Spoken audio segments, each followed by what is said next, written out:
ആ അമ്മ. ഇല്ല, ഒരു 9:10 മണിയൊക്കെ ആകുമ്പോ ഇറങ്ങാന്ന ചേട്ടൻ പറയുന്നേ. ആ ഇല്ല, ചെറിയൊരു ഇന്റർവ്യൂ ഉണ്ടാവും. അത് ചിലപ്പോ പ്രശ്നമൊന്നും ഉണ്ടാവില്ലായിരിക്കും. പിന്നെ സിദ്ധുവിനെ ഞാൻ ഇന്നലെ തന്നെ വിളിച്ചു പറഞ്ഞായിരുന്നു. സിദ്ധുവിന് ഭയങ്കര സന്തോഷായി. അമ്മ അങ്ങനെയാണെങ്കിൽ ഞാൻ വിളിക്കാട്ടാ. ഞാൻ പോയി വന്നിട്ട് വിളിക്കാം. അച്ഛൻ്റെ അടുത്തും കൂടെ ഒന്ന് പറഞ്ഞേക്കണേ. ശരി അമ്മ. ഓക്കെ. കുഴപ്പത്തമ്മയാണ് നീ നാട്ടുകാർക്ക് മൊത്തം വിളിച്ചു പറയാണ്? പിന്നെ പറയണ്ടേ, ഞാൻ ചേട്ടൻ്റെ കൂടെ ജോലി ചെയ്യാൻ വരുന്ന കാര്യം എല്ലാരും അറിയട്ടെ. എടി ആദ്യം ജോലി കിട്ടിയിട്ടല്ലേ ഇത് പറയേണ്ടത്? എന്തോന്നു ഇപ്പൊ തന്നെ? ജോലിയൊക്കെ കിട്ടും. ഒന്നാമത് ചേട്ടൻ്റെ കമ്പനിയിൽ എഫിഷ്യന്റ് ആയിട്ടുള്ള ഒരു വർക്കർ അല്ലേ. പിന്നെ ചേട്ടൻ്റെ ആനന്ദ് ബോസ് സാറും അമ്മയുടെ കമ്പനിയിലെ MD തമ്മില് ഭയങ്കര കണക്ഷൻ ആണല്ലോ. ശരിയാ. അപ്പൊ അമ്മ എനിക്ക് വേണ്ടി റെക്കമെൻഡ് ചെയ്യും. ചെയ്യില്ലേ അമ്മ? ഇല്ല. അങ്ങനെ പറഞ്ഞു. അല്ല, ഇതിപ്പോ റെക്കമെൻഡ് ചെയ്യേണ്ട ആവശ്യമൊന്നും ഇല്ലടി. അത് സംഭവം പോയി കഴിഞ്ഞാൽ എനിക്ക് എളുപ്പത്തിൽ കിട്ടും. പക്ഷെ എന്നാലും അമ്മ ഒന്ന് റെക്കമെൻഡ് ചെയ്താൽ ഈസിയാണ്. എന്നമ്മ റെക്കമെൻഡ് ചെയ്യണമെന്ന് പറഞ്ഞേ. ഈ ജോലിയൊക്കെ കിട്ടണതേ അവനവന്റെ കാലിബർ കൊണ്ട് വേണം കിട്ടാൻ. അല്ലാണ്ട് ആരെങ്കിലും റെക്കമെൻഡ് ചെയ്തിട്ടല്ല ജോലിക്കൊക്കെ പോകണ്ടേ. പിന്നെ എൻ്റെ ഒരു അഭിപ്രായത്തിൽ ആ പോസ്റ്റിൽ ലച്ചുവിനേക്കാൾ കഴിവുള്ളൊരു കുട്ടിയാണ് വരണമെങ്കിൽ ആ ക്വസ്റ്റിനെ തന്നെ അവിടെ പോസ്റ്റ് ചെയ്യണം. അമ്മ അങ്ങനത്തെ ടോക്കൊന്നും ടോക്ക് ചെയ്യണ്ട.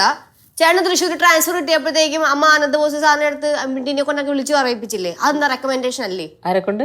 അല്ല, അമ്മയുടെ കമ്പനിയിലെ MD കൊണ്ടേ ആനന്ദ് ബോസ് സാറിനെ വിളിച്ച് സംസാരിച്ചില്ലേ? എന്നിട്ട് അതൊക്കെ മാറ്റിയില്ലേ ട്രാൻസ്ഫർ ഒക്കെ? ഇത്ര പോലും ബോധമില്ലാത്ത ഒരുത്തിനാണ് നീ നിന്റെ കമ്പനിയിലേക്ക് നിന്റെ ബാങ്കിലേക്ക് കൊണ്ടുപോകാൻ പോണേ? നിനക്ക് വേറെ പണിയൊന്നുമില്ലേ? അതുപോലും മനസ്സിലാക്കാനുള്ള ബോധം അവൾക്കില്ല. എന്താ അത്? ട്രാൻസ്ഫർ. ഇത് അതേപോലെ അല്ല ജോലിക്ക് കയറുന്നത്. ആദ്യമായിട്ട് ജോലിക്ക് പോകുമ്പോഴാ. നീ വല്ലയിടത്തും പോയി എക്സ്പീരിയൻസ് ഉണ്ടോ നിനക്ക്? അമ്മയ്ക്ക് പിന്നെ എല്ലാത്തിനും ന്യായം ഉണ്ടല്ലോ. വിടറിയത് ഞാൻ ഓഫീസിൽ സുരേഷ് വിളിച്ചു ചോദിച്ചു, ഇന്റർവ്യൂ ഇല്ലെന്ന്. പിന്നെ ഞങ്ങളൊക്കെ ഇല്ലേ ഹെൽപ്പ് ചെയ്യാൻ. ഇപ്പൊ സമയം എത്രയായി? 8 മണിയായില്ലേ? 10 മണിക്ക് ആനന്ദ് ബോസ് സാറിന് പോയി കാണുന്നല്ലേ പറഞ്ഞത്. റെഡിയാവാ പോ. അപ്പൊ നല്ല അടിച്ചു പൊളിച്ച് പോണോല്ലേ ഏട്ടാ? പറയണ്ട, അറിയാം. പിന്നെ ചേട്ടാ, ഈ സാലറിയുടെ ഒക്കെ കാര്യം എങ്ങനെയാ? ബെസ്റ്റ്. ജോലിക്ക് പോയില്ല, അതിന് മുന്നേ സാലറിയാണ് ചോദിക്കണേ. ഒരു 3-4-5 ലക്ഷം കാണും. ആദ്യം ജോലിക്ക് പോ. ഒരു ജോലി കിട്ടാൻ പോണല്ലേ, പോ. അത് പോയി ജോലി ചെയ്തിട്ട് മര്യാദക്ക് ചെയ്ത് കാണിക്ക്. എന്നിട്ട് സാലറി ഒക്കെ ചോദിക്ക്. അമ്മ എന്നെ ഇടിച്ചു കളിച്ച് സംസാരിക്കരുത് കേട്ടോ. എടി ആദ്യം എനിക്ക് കിട്ടിയ പോലെ 16,000 രൂപയ്ക്ക് കിട്ടാ. ചിലപ്പോ ഫ്രണ്ട് ഓഫീസിൽ പിടിച്ചെടുത്തു. ചേട്ടൻ ഇപ്പൊ സാലറി എത്രയുണ്ട്? 10-20,000 രൂപ ഉണ്ട്. ചേട്ടാ, എന്നെ അക്കൗണ്ട്സിലൊക്കെ പിടിച്ചിട്ടാ കുറച്ച് പ്രശ്നമാണ് കേട്ടോ. പ്രശ്നമാണ്. ഇനിയിപ്പോ ഈ വെഹിക്കിൾ ലോൺ ഡിപ്പാർട്ട്മെന്റ് എങ്ങനെ പിടിച്ചിടുവോ? ഏയ്, ചെന്ന ഉടനെ നിന്നെ പിടിച്ച് മാനേജറാക്കും. എന്നിട്ട് ആനന്ദ ബോസ് സാറ് ജോലി രാജിവെച്ചിട്ട് വീട്ടിൽ പോയി കുത്തിയിരിക്കും. കാലെടുത്ത് കുത്തിയില്ല, അതിന് മുന്നേ ഞാൻ ആരാവും എന്നാണ് ചിന്തിക്കണത്. അച്ഛനെ പോലെ മനക്കോട്ട കിട്ടുക എല്ലാത്തിനും. അതാണ്. അമ്മയ്ക്ക് ഞാൻ ജോലിക്ക് പോകുന്നത് ഇഷ്ടപ്പെട്ടില്ലല്ലേ? അടുക്കള കയറി നനഞ്ഞിരിക്കണായിരിക്കും ഞാൻ. എന്റെ പൊന്നോ, അടുത്തേക്ക് ചെന്നില്ല. അതിന് മുന്നേ കീറി വിളിക്കല്ലേ ചീവീടിനെ പോലെ. എന്തൊരു ജന്മം ഇത്.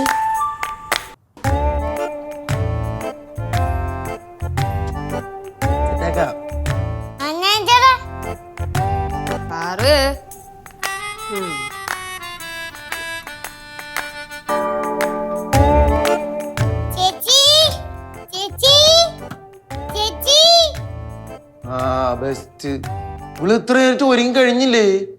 ഡേ അച്ചു, സമയം 9 10 മണിക്കോടെ എത്തേണ്ടതാ. ഡേ ഇറങ്ങിയില്ലേ അവള്? ഇല്ല, എത്ര സമയം ഭയങ്കര ലേറ്റ് ആയി. അതെവിടെ പോയാലും അങ്ങനെ തന്നെ, സമയത്തിന് പോയി ശീലമില്ലല്ലോ. അവള് ഇപ്പൊ നിന്റെ അവിടെ ജോലിക്ക് വരുന്നത് നല്ല കാര്യമൊക്കെ തന്നെയാണ്. പക്ഷേ എന്താ പറഞ്ഞോണ്ടിരുന്നത്? പറ. അല്ല, ഒന്നുമില്ല. അമ്മ പറ, കുഴപ്പമുണ്ടെന്ന് ആരെങ്കിലും പറഞ്ഞോ ഇപ്പൊ ഇവിടെ? എന്റെ ജോലിക്കാര്യത്തെ പറ്റി കുറ്റം പറഞ്ഞോണ്ടിരിക്കുവായിരുന്നല്ലേ? നിന്റെ ജോലിക്കാര്യത്തെ പറ്റി കുറ്റമൊന്നും പറഞ്ഞതല്ല. അല്ല, ഇവൻ അവിടെ വർക്ക് ചെയ്യല്ലേ. അപ്പൊ നീ അവിടെ ജോലി ചെയ്യുമ്പോ ഇവനൊരു കോട്ടം വരാത്ത രീതിയിൽ വേണം നീ അവിടെ ജോലി ചെയ്യാണെന്ന് പറയാൻ പോയതാണ്. അപ്പോഴത്തേക്ക് നീ ഇറങ്ങി വന്ന്. അമ്മ പേടിക്കൊന്നും വേണ്ടമ്മേ. അമ്മയുടെ ചുമ്മാന്റെ ജോലിക്കാര്യത്തിൽ യാതൊരു കുഴപ്പമൊന്നും ഉണ്ടാവില്ല. എനിക്ക് മര്യാദയ്ക്ക് വർക്ക് ചെയ്യാനൊക്കെ അറിയാം. അത് മാത്രമല്ല, ചേട്ടൻ ആദ്യമായിട്ട് ജോലിക്ക് പോയ സമയത്ത് ഒരു മണ്ണാങ്കട്ട അറിയാൻ പാടില്ലായിരുന്നല്ലോ. ഡ്രസ്സൊക്കെ ഓക്കെ അല്ലേ? സൂപ്പർ. പോവാൻ നോക്ക്, ചെല്ല്. എന്റെ അടുത്ത യുദ്ധത്തിന് നീക്കാണ്ട്. ചേട്ടാ, നമുക്ക് ഓഫീസിലൊക്കെ പോയി കാര്യങ്ങളൊക്കെ സംസാരിച്ച് കഴിഞ്ഞിട്ടേ നമുക്കൊന്ന് ചുറ്റിക്കറങ്ങിയിട്ട് വരാട്ടാ. ഫുൾ ചെലവ് എന്റെ വക. Okay set. അടിപൊളി. തിരിച്ചുവരുമ്പോ ഒരു ഐസ്ക്രീം കൂടെ മേടിച്ചോണ്ട് വന്നാ മതി. അയ്യോ അതൊക്കെ ഒരു ബുദ്ധിമുട്ടാവില്ലേ പാറു? എനിക്കൊരു ബുദ്ധിമുട്ടില്ല. അതിന് നിനക്കെന്ത് ബുദ്ധിമുട്ട്? നിനക്ക് ബുദ്ധിമുട്ടില്ലല്ലോ. ബുദ്ധിമുട്ട് മൊത്തം ഞങ്ങൾക്കാണല്ലോ. ചേട്ടാ ജോലിക്ക് ജോയിൻ ചെയ്താലേ ഈ ആഴ്ച കയറേണ്ടി വരുമോ? ഈ ആഴ്ച തന്നെയാ കെടി കിട്ടിക്കഴിഞ്ഞാൽ നാളെ തന്നെ ജോയിൻ ചെയ്യേണ്ടി വരും. നാളെ തന്നെയാ? ആ ജോലിക്ക് കയറിയിട്ടാണോ കുറച്ച് ഫ്രണ്ട്സിനെ വിളിച്ച് പറയാൻ. പിന്നെ ഒരു കാര്യത്തിൽ ഒരു സംശയമില്ല, നിന്റെ ആദ്യത്തെ ശമ്പളം അത് ഫുള്ള് നമ്മൾ പുട്ടടിച്ച് ചെലവാക്കും. Okay. ഒരു പ്രശ്നമില്ല. മിക്കവാറും സിദ്ധു തന്നെ പറയും ഫസ്റ്റ് ശമ്പളം നീ മൊത്തം ചെലവാക്കിക്കോളാൻ. എന്നാ പൊളിക്കും. ഇനിയിപ്പോ എന്റെ ശമ്പള കാര്യത്തില് അച്ഛനായിരിക്കും ഈ വീട്ടിൽ ഏറ്റവും കൂടുതൽ ചർച്ച ചെയ്യാൻ പോകുന്നത്. ആദ്യം ജോലിക്ക് കയറിയിട്ട് പോരെ ഈ ചർച്ചയൊക്കെ. അമ്മയ്ക്ക് എന്താ ഒരു ഇൻട്രസ്റ്റ് ഇല്ലാത്ത? അല്ലെങ്കിൽ ബാക്കിയുള്ള മക്കളുടെ കാര്യമൊക്കെ വരുമ്പോഴത്തേക്കും തുള്ളിച്ചാടി നടക്കുമല്ലോ. എന്റെ കാര്യം വരുമ്പോ മാത്രം അമ്മയ്ക്ക് യാതൊരു താല്പര്യമില്ല. നീ പോണില്ലേ? എൻ്റെ അടുത്ത് വഴക്കിന് നിൽക്കാണോ? നല്ലൊരു കാര്യത്തിന് പോകുമ്പോ സന്തോഷത്തോടെ പോ ചെല്ല്. നല്ലൊരു കാര്യത്തിന് പോകുമ്പോഴത്തേക്ക് എല്ലാവരും അനുഗ്രഹിച്ചാ വിടാറ്. ഇവിടെ നേരെ തിരിച്ചാ എനിക്ക് ജോലി കിട്ടില്ലേ എന്നുള്ളൊരു ആറ്റിറ്റ്യൂഡിലാണ് അമ്മ നിൽക്കണേ. ഒന്ന് വിളിച്ചിട്ട് പോകണ്ടാണ് ഇവിടെ. കണ്ട അമ്മ ചൂടാവണ കണ്ടാ? നമുക്ക് പോവാൻ സമയം. കമോൺ കമോൺ ഡി കമോൺ വാ. ഇങ്ങനെ ഒരുപാട് സംസാരിച്ചിട്ട് ചിലപ്പോ ജോലി നീ ബാക്കി പറ. ജോലി കിട്ടൂലെന്നല്ല പറയാൻ വന്നേ. ഇവക്കും ശിവയ്ക്കും അമ്മയ്ക്ക് എന്നെ പണ്ട് തൊട്ട് കണ്ടെടുത്താ കണ്ടുവിടാ. പിന്നെ ആകപ്പാടെ കൂടെ നിൽക്കുന്നത് അച്ഛനും ചേട്ടനും മാത്രവും. ചേച്ചി ഇഷ്ടല്ലല്ലോ. അത് നീ അങ്ങ് പറഞ്ഞാ മതിയോ?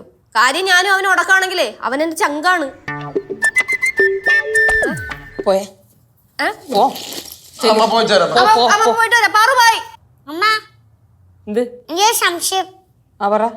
ഇവരിന് ഐസ്ക്രീം വാങ്ങിക്കാൻ തരുമോ? യോ അതാണിപ്പോ വലിയ കാര്യം. ഒന്ന് പോവച്ച അവിടുന്ന്. എനിക്ക് എന്റെ ഭക്ഷണമാണ് വലുത്. എനിക്ക് ഇവിടെ എല്ലാവരുടെയും പ്രശ്നം വലുത് തന്നെ. അടുക്കള വല്ലതും ഉണ്ടാക്കട്ടെ.